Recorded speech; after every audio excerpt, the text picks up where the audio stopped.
I have some methods of how to get over it, but I would love to hear how you two personally helped overcome your imposter syndrome, because also too, I want people to know when I say overcome it, let me make sure you understand it's a journey. Okay. It's not, okay, well, I'm going to do some affirmations for a week and I'll be good. I'm over it. No, it's work, work, mindset shift, changing your perspective. Also too, my friends, it's you being courageous. Okay. Courage over comfort. You got to choose one. You can't have both. Okay. So courage over versus comfort. And you are going to have to be vulnerable. And where that vulnerability comes in, what I'm talking about is expressing your emotions. Now, I'm not talking about go off the handle. I want you to respond appropriately to things that come your way versus reacting irrationally. Okay, there's a big difference. Right. So this is where we're going to talk about some methods in regards to that has helped us, but also to some methods that actual psychologists and so forth have given. So I can start off with one. One of my methods, what I do in regards to my coaching practice and so forth, is I'm really big about mindset work, and with that, it's affirmations. And in the mornings before I get started, I say my affirmations, but also to, prayer, meditation, just, giving myself permission to receive whatever the universe is going to give me today. Okay. Giving myself permission to be great. I am enough. Doing whatever affirmations that get you going, and whatever prayer and meditation that you have to do to begin your day. Don't do it when the situation happens. You got to do it in the beginning of the day. So I kicked it off with there. Rachel, do you have experience or methods that you've done to help you get through your imposter syndrome feelings? Absolutely. So do you want us to list them or just one? Yeah, go for it. Yeah, go for it. So a couple that I do is same thing that you were saying about the mindset and just really being gentle with yourself. Mm-hmm. You should be your number one cheerleader. Stop downing yourself. Like I said earlier, those words and those thoughts become your actions. Tell yourself what you can do. Do not just say that you're a badass. Please excuse my language for professionals on here. Do not say that. Haters cuss too. Right. That you're a badass only when you're listening to Beyonce. This should be at all times. This should be your attitude. This should be your daily focus every day.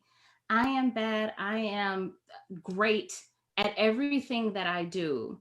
And give yourself permission to be just that, to be awesome. Mm-hmm. Also, having conversations like this. I know that I like to joke around. I like to have fun. I like to lighten the mood in everything that I'm doing. But having conversations with women like you helps to solidify myself and who I am in the room and in the skin that I'm in. Yes. It's okay to be you and who you are. Be just that. It's only one of you. You can't be duplicated. Nobody can be who you are. Be that. And you only live one time in one lifetime. Mm-hmm. What legacy are you going to leave behind? The person that's always in the corner that says, well, I think that I'm okay. I'm this, I'm that. I don't know. I'm not enough. Or are you the person that people remember? What do they say about you once you leave that room? So those are the types of things I'd like to say to myself, and I prove things to myself. I don't go to read a book or to get certifications or degrees or whatever to please or to appease anybody else. It's just for me and myself. Mm-hmm. What I'm doing for me. And finally, that prayer life. So shout out to my mom, my aunts, my grandma, my whole family that always says to me, Rachel, be anxious for nothing. Mm-hmm. And instead pray for everything. Right. You read that to yourself every day. You're driving, you're in a shower, your text messages, whatever. Yeah. You just that and live by it. Right. That's what I do. That's fantastic. It's like I posted something on LinkedIn yesterday that said, Don't adapt to the energy in the room, influence the energy in the room. And so to your point, Rachel, you had a comment that said you light up the room and your presence commands attention. And it does, Rachel. When you walk in a room, you command attention. And that's where you influence the energy in the room, and knowing that you are enough. And I can't say enough. One of the things that you said, I have a post-it note on my wall that says, how to shake a belief is prove it wrong in reality. That's right. So you have to remove those limiting beliefs. First of all, why are you living in this BS? Right. Your belief system. Mm-hmm. Why are you living with these limiting beliefs? Because that's the way they've always done it. That's the way I was raised. That's the way my mom did. That's the way my dad, that's the way this person, that's the way. Why are you doing that? I want to hear you say, as I would say, this is how I'm going to do this. This is how I'm going to be in my role, my job, my life, my business, because this is how Nicole wants to do it. Absolutely. Not because that's how everyone else wants me to do it. Mm-hmm. So yeah. So Dr. G, what other ways personally have you done to help you? A couple of things. Like you too, definitely prayer. You know, God is my refuge, is my God, and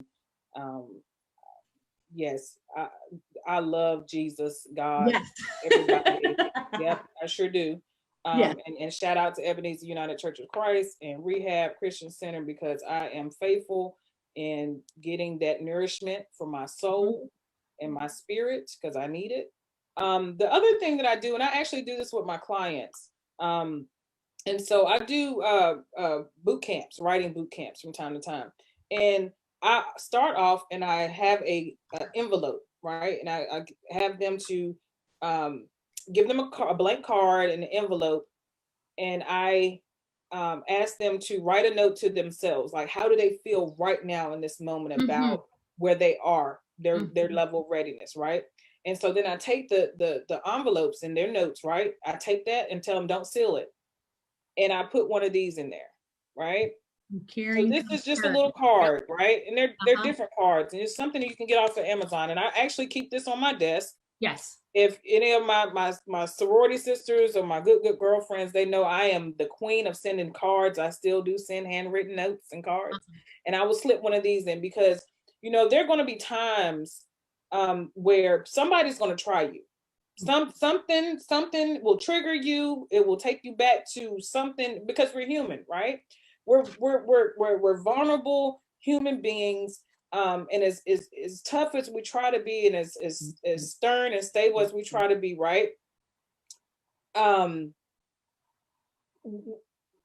Things still can affect us and get to, you know, like people look at me and they're like, oh, you're so confident. But you know what? My sisters will tell you I'm super sensitive.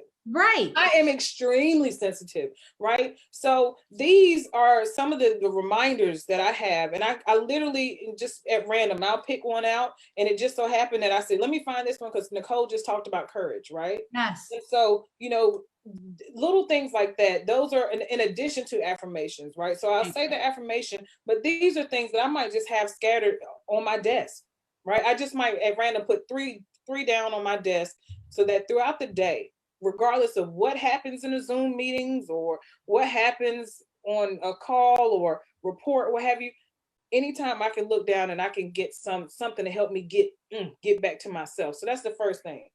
The second thing, right? You need to be able to phone a friend, right? So you have to have someone in your life. And I'm fortunate and thankful that I have so many. Right. Two of them are right here on this Zoom with me, right?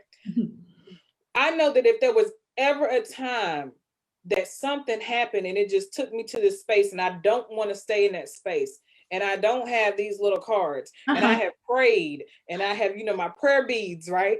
And I've done all that, but, you know, I'm still heated. I'm still not where I need to be to push through and not let this affect my day, right?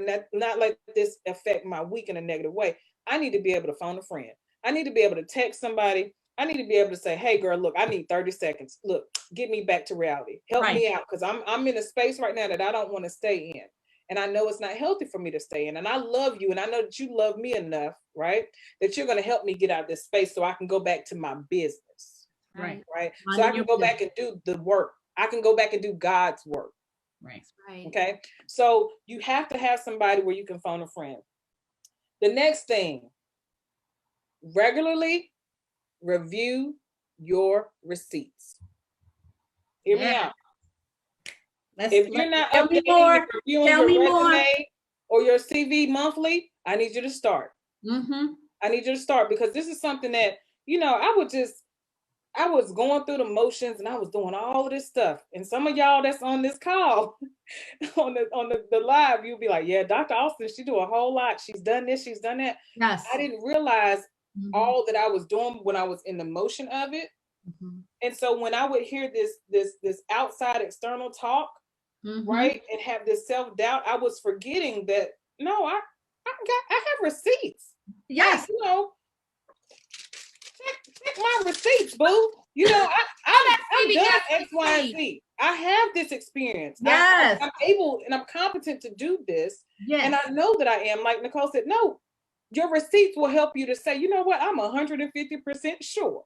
Yes. Thank you. Without hesitation. So yes. Review your receipts regularly. Be prepared to say, well, I actually have experience in that. And I can give you examples of when I've done that and I've done it well. Yes. And this was the outcome of my efforts, right? Yes.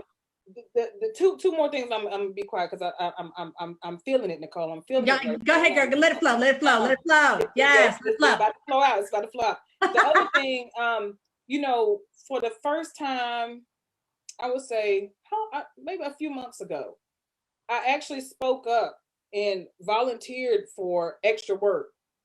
Right? Oh my gosh, that's one of my method things. Okay, go ahead. Talk on that. Well, you want me to save it, or you want me? No. Go ahead. Go ahead, sis. Go ahead. I have been working with this awesome business coach, Nicole Smith, right, for a few months now. And so it had me to really think about, what do I want next, for my next? What does my next look like? And how do I need to position myself? And then I have another good friend.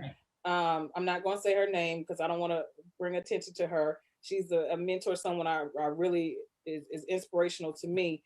But she talked about, hurry up and identify your skills gap. Yes.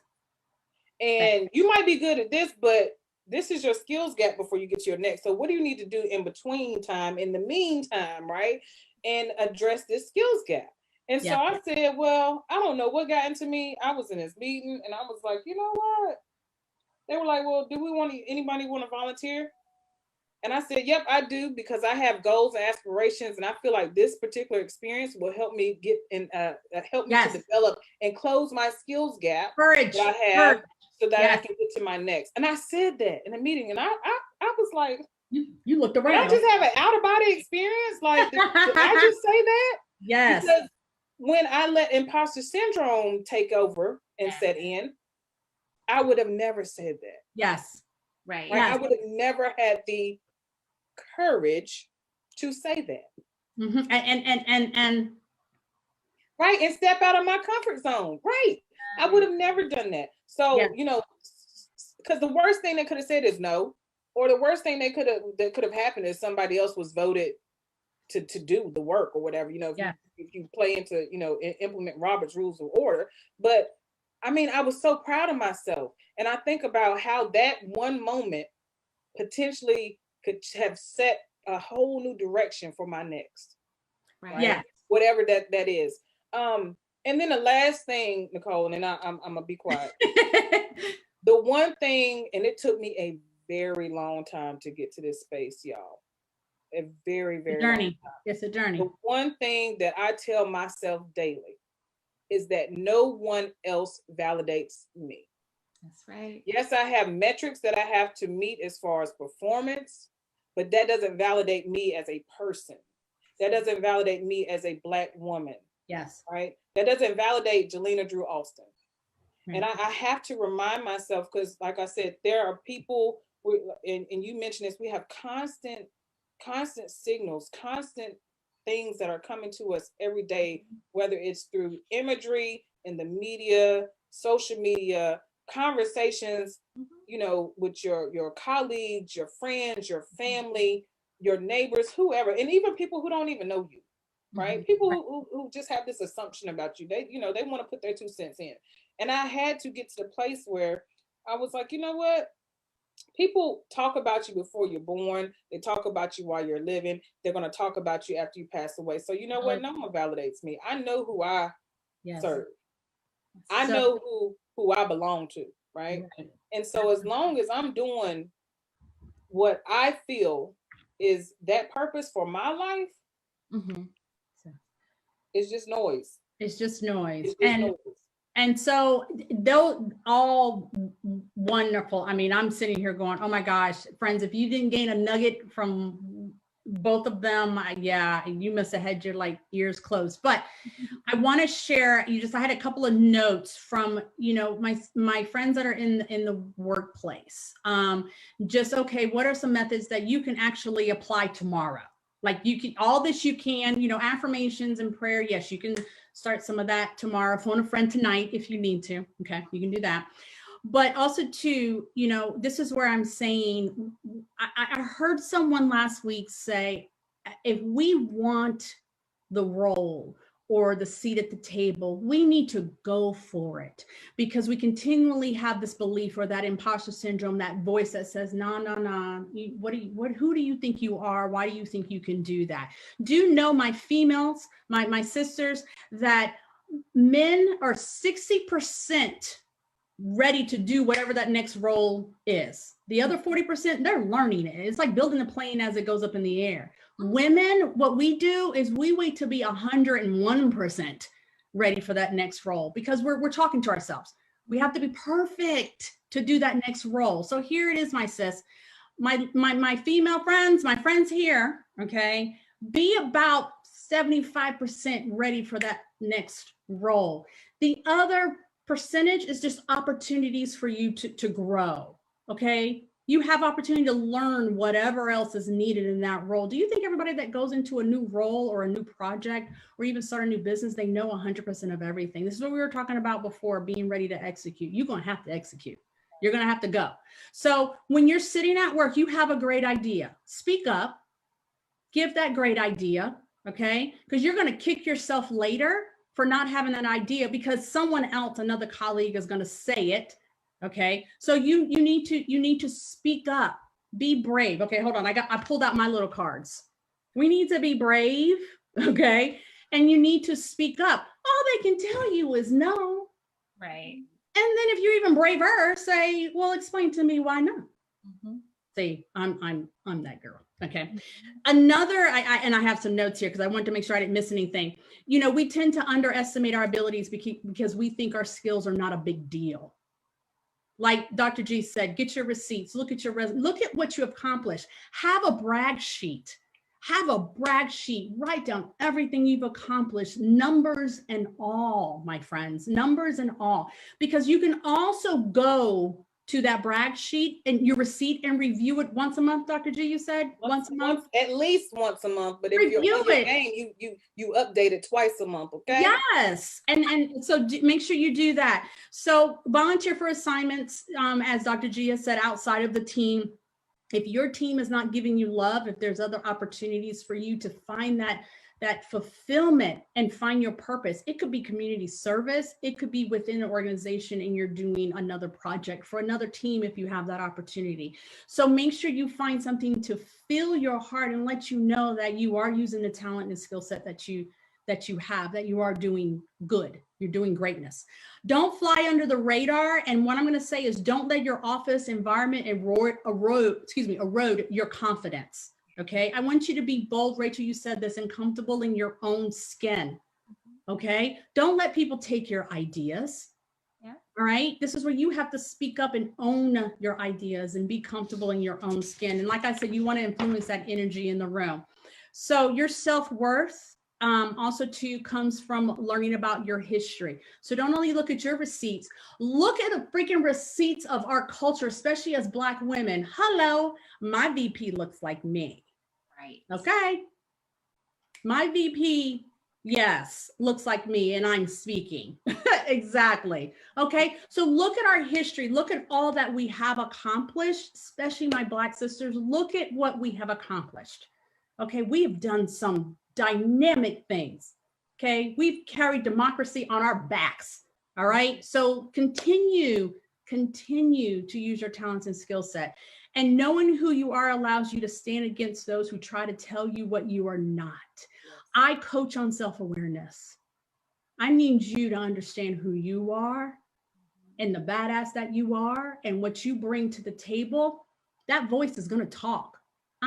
No. Think about it this way, my friends. What would you tell your younger self? Rachel, Dr. G, will you allow anyone to talk unkind to a younger you? No? No. So just think about that for a second. Where would you sit back and go, what would you tell yourself? I actually did that exercise with someone saying, you know, how would you talk to your younger self? What would you tell her? Okay, what would you tell that younger self? Would you be ugly? Okay, so this self-awareness, understand who you are, what makes you tick, be grounded in your values, know your values, be grounded in your values, because that'll just help you be more self-aware and handle that self-talk, that self-doubt that comes to you, but also too when it comes from other external forces. Also too, this is a big one for me. When you're working on projects and you are presenting, okay, when you're telling people about yourself, use I statements. I created the, Dr. G, did it hit you? I created the, I worked with the client too. Yes, you did that. It is true that there is no I in team. There isn't, but the deck isn't exactly all equal. So you need to use the word I in healthy doses. And you know what's so crazy? Be humble and do that too. I have been criticized for using the I, and it's like, I'm not discounting that the team wasn't there or that I wasn't part of a team, but there are some certain things that, you know what? Yeah, I did that. I did that. I did. Exactly. You were exactly. that. Yeah. So Rachel, even with you owning your daycare for 18 years. Yeah, I did that.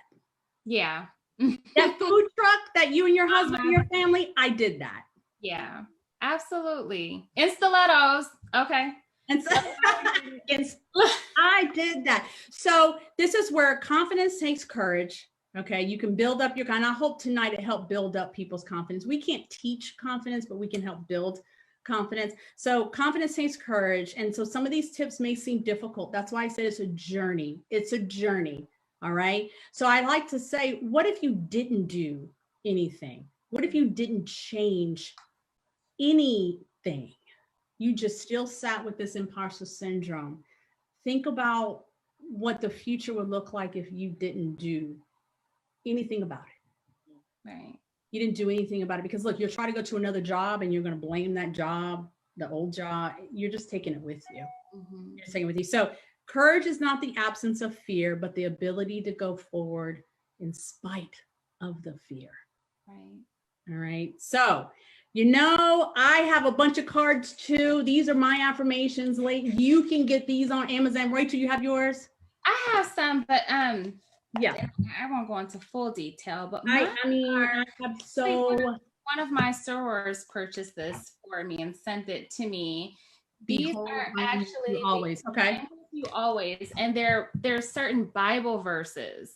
So whenever I'm feeling down and I need, you know, some type of uplift or something, she who kneels before God can stand before anyone.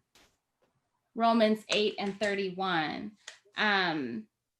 Do nothing out of selfish ambition or vain conceit, rather in humility, values others above yourself.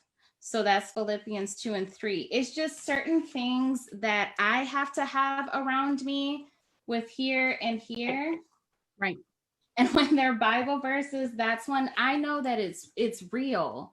And I know that God is speaking to me. And I'll just pray first. That last point that I was talking about, just changing your prayer life and believing that you can do it. Yeah. And don't be upset because other women are achieving their goals and what they're doing. Please don't do that. That's not cute. That's not cute. Don't do that, because she's doing what she wants to do in her life.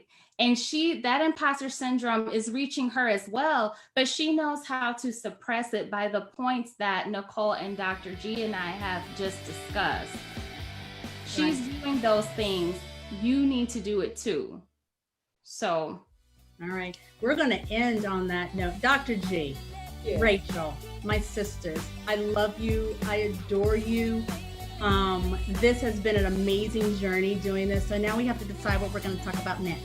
I know. What would y'all like what would y'all like for us to talk about? Put it in the comments. I don't know. Put it in the comment section what we can discuss. But also too, it was an idea that I had that came to fruition, and I am blessed and so grateful to have you ladies help me. And as Dr. G stated, you know, phone a friend. This is where I too have a wonderful tribe that supports me, that cheers me on, that just and I don't know if there she is. There's my Roz.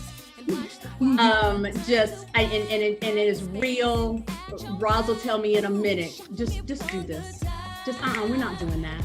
I mean, just, you know, it's love, but also to giving feedback in a way that helps your growth. So I have my tribe as well, and Dr. G and Rachel, you know, you're part of that tribe as well. So just continue to encourage each other. Go Google more about imposter syndrome. And if anything, just the first thing you can do is just wake up tomorrow and have a large amount of courage, okay? And just move forward. Just say your affirmations. Give yourself permission to be great. So ladies, thank you so much. I love you both. Thank you. Love you. All right. Thank you, everyone. Thank you for joining us, and we will see you next time.